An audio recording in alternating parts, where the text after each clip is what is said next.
la energía que han puesto para este encuentro, y bueno, decirles que estamos muy orgullosos y orgullosas en Mendoza de todo lo que hemos logrado con este encuentro, y muy honradas de tener la presencia de nuestra invitada, que en adelante vamos a dar su presentación, su currículum.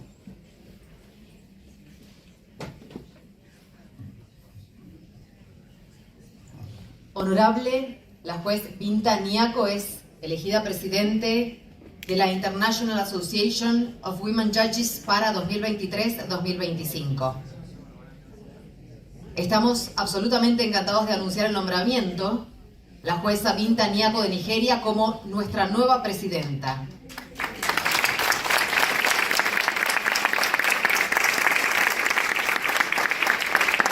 Binta Nyako ha sido juez del Tribunal Superior Federal de Nigeria desde el año 2000.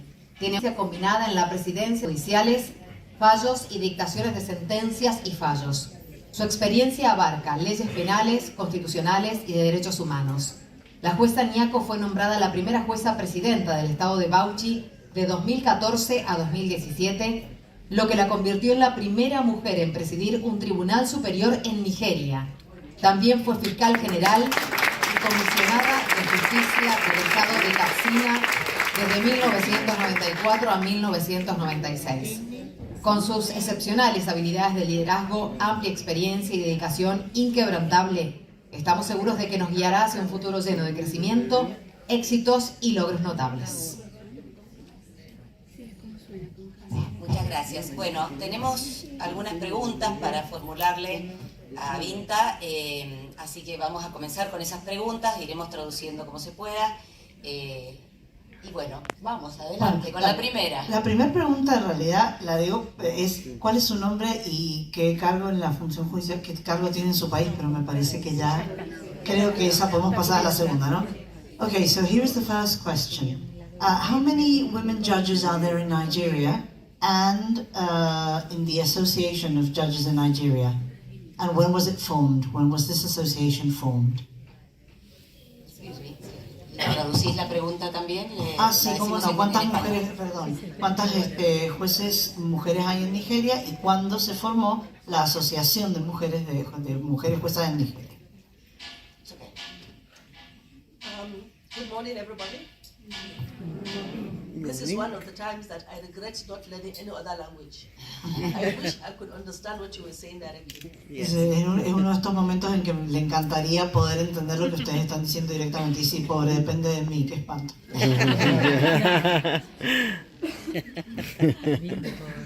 In Nigeria, we have about 400 women of superior courts. That is from the High Courts, Court of Appeal, and the Supreme Court. Tienen más o menos 1.200 juezas mujeres. But in the magistracy, we have over 2,000 women. Pero los magistrados tienen más de 2.000.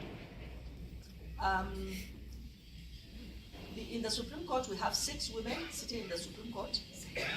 And we have the president of the Court of Appeal is a woman. We have 36 states in Nigeria. We have like 20 of them being headed by women judges. What is your other question? Okay. Y tienen, hay 6 juezas en la Corte Suprema y hay como 36 magistrados también, o sea que tienen bastantes juezas en lo que es, digamos, Nigeria. The next question is, I'm going to read it in Spanish and then in English. ¿Cómo y cuándo se vinculó con la Asociación Internacional de Mujeres Jueces de la que hoy es presidenta? How and when did you become part of the International Women Judges Association of the one that you're president right now? Nigeria was part of the founding members of the IAWJ. The then judges used to go to Washington and Maryland, and they used to hold meetings in the basement of Eileen Patch's house. So Nigeria has been on that board for like 30 years that it has been in existence. I personally joined the board of the IAWJ about 15 years ago, and I have been on the board for the past 10 years of the IAWJ. I was first of all regional director representing West Africa on the board. for 2 terms. That's 4 years. Then I became the vice president of the IAWJ for also another 2 terms, which is another 8 years. Then I was president-elect up until May this year, when I took over as the president of the IAWJ. So I have been on the board for the past 10 years, into my 11th year now.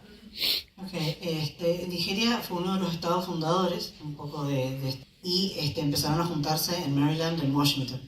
Entonces, ella también ha estado como miembro en los últimos 10 años, ha representado a África del Oeste, West, y ahora, bueno, es por eso que se ha vinculado y ahora ha llegado a la presidencia y ha estado en distintos cargos de importancia dentro de la asociación. Okay, here we go with the next question. Sorry. The next question, en español. ¿Qué propuestas o objetivos tiene pensado para la asociación? What proposals or aims have you thought for the association?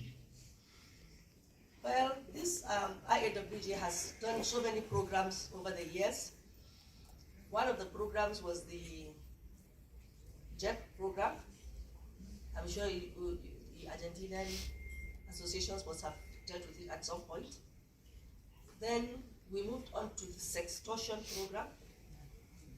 I'm sure you're all familiar with that. In fact, that is very relevant to your conference today, because we're talking of a superior officer who demands for sexual payment in lieu of a favor. So it's a person in authority who is harassing somebody in minority for sexual favors because they need a favor to be done to them, even if it is a right. But because the men are in charge, they ask for sex from, they don't even care whether they are married women or single girls, or they don't care. All they want is their own adjective. Then we moved on to the GLOW program. The GLOW program is the one that was done in West Africa and Asia. It was domiciled in West Africa and Asia. It was to help women grow into the legal profession. So it's also very germane to your conference today. As at now, we are doing what they call the Co-Impact program. I do not want to go into the details of the Co-Impact program, but it's also going to be very relevant to your conference today. Why did I say that? It is allowing gender to be accepted in whichever way you define gender. The other day I was reading on the internet, a woman who was thinking of suing the vet doctor, because her son identifies as a cat. Yes, her son says he is a cat, he feels like a cat. So he was sick. Now where does she take him to? Is it the human doctor or the veterinary doctor? Because it is his right. So, oh, sorry. No, it's okay, it's okay. Bueno, dice que han estado trabajando en distintos programas a lo largo de todo este tiempo. Algunos de los programas tenían que ver con evitar el acoso sexual dentro del trabajo, donde algunos hombres con alto poder pedían favores sexuales, aunque estuviera la ley escrita, seguían haciéndolo. Por supuesto, han habido otros programas también donde se ha tratado de generar o de trabajar con la igualdad, sobre todo con los valores que se piden de la UNESCO. Y finalmente, para que se acepte el género, cómo se entiende o cómo lo entienden las personas. Entonces cuenta una anécdota en donde un muchacho se sentía o se identificaba como un gato, entonces no sabía si era veterinario o a un médico humano. Entonces, bueno, como hablan un poco de sus derechos, quizás tener en cuenta también ese tipo de cosas. So this very woman is thinking, since her son says he's a cat, she needs to take him to the vet. But the vet cannot treat a human being. So I have always had this problem when we say gender perspective. I think we need to start thinking of women's perspective. Dice que obviamente que con esta historia se ven algunas de estas cosas que a veces son difíciles de trabajar. Ella dice que ella siempre ha tenido dificultad con esto de perspectiva de género y a ella le gusta más hablar de perspectiva de la mujer, ¿no?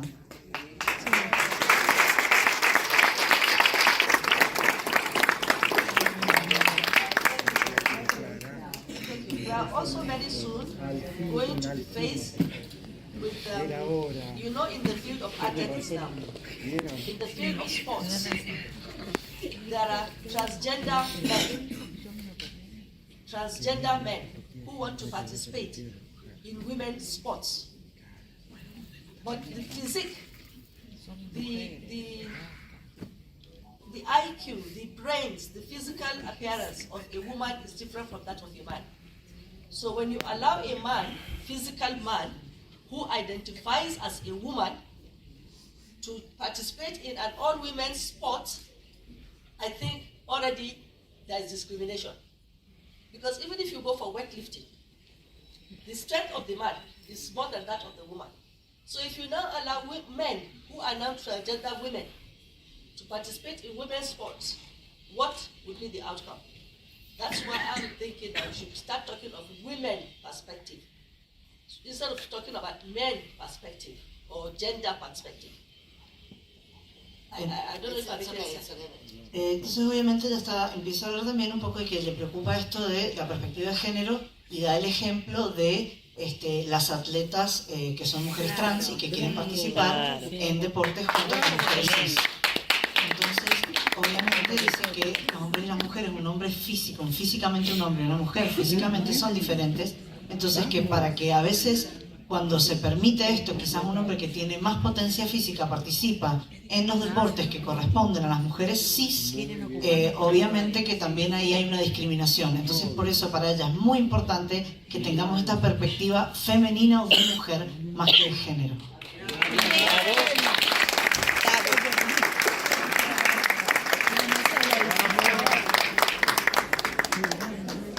Another aspect that has been agitating me is, yes, the gender perspective is very, because the woman understands a lot of things differently.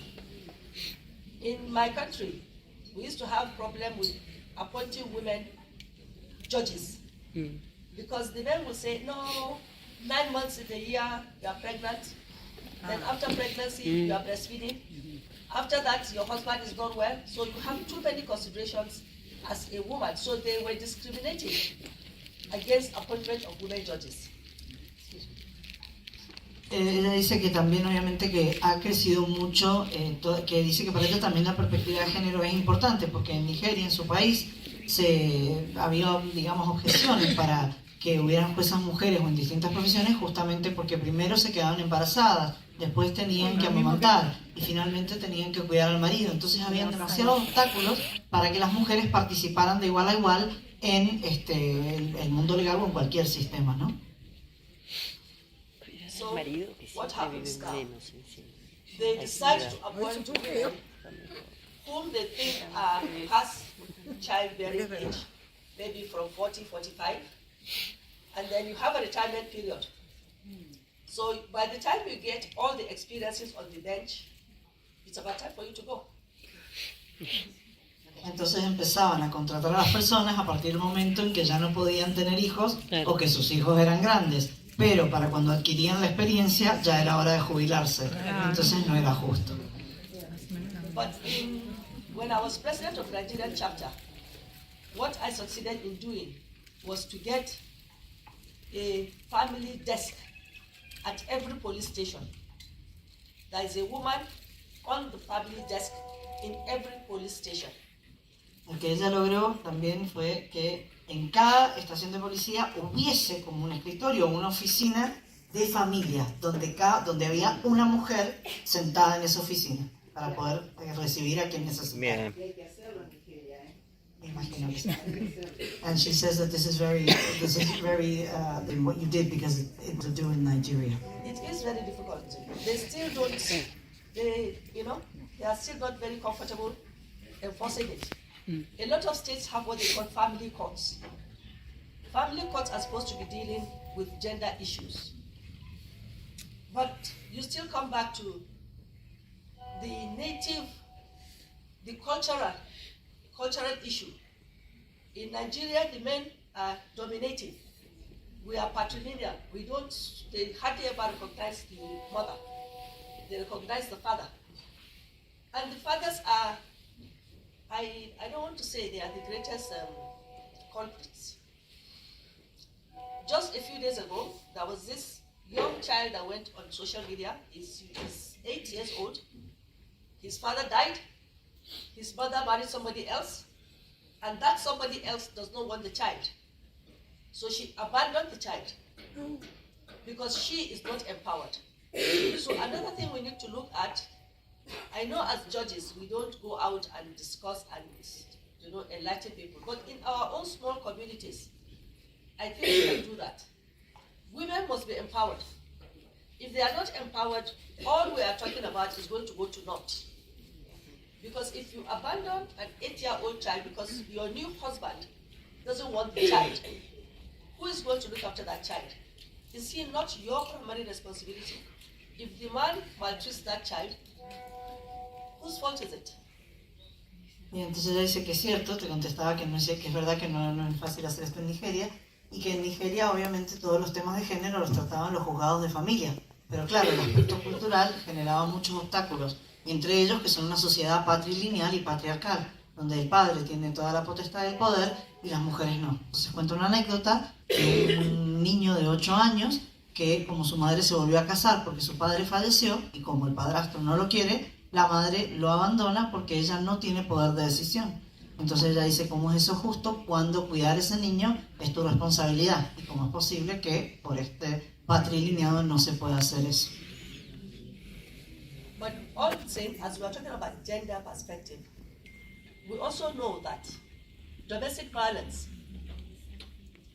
when we talk of domestic violence, a lot of the time we're thinking of the woman at the receiving end. But there are situations where the men are at the receiving end. They are few and far in between, but they exist. So when you have that kind of scenario, a woman has the sensitivity to appreciate what it takes to look after that 8-year-old child. The man will just think, oh, I've given you money for food. You have a roof over your head. What else do you want? But the love of a woman to a child is different. So we need to also start thinking outside our legal box confinement. I say legal box because in my country, the women are not allowed to come and talk to the press, the judges are not allowed to, but who is going to tell them the truth? So we must find ways, and I like associations like this, when they have conferences like this, you can come up with good ideas of how to educate the women at the lower level. One, to get a good education, or whatever education. Two, to get a trade that will sustain you, not because you are relying on somebody, but something that sustain you and probably your children. It's very important. Women empowerment.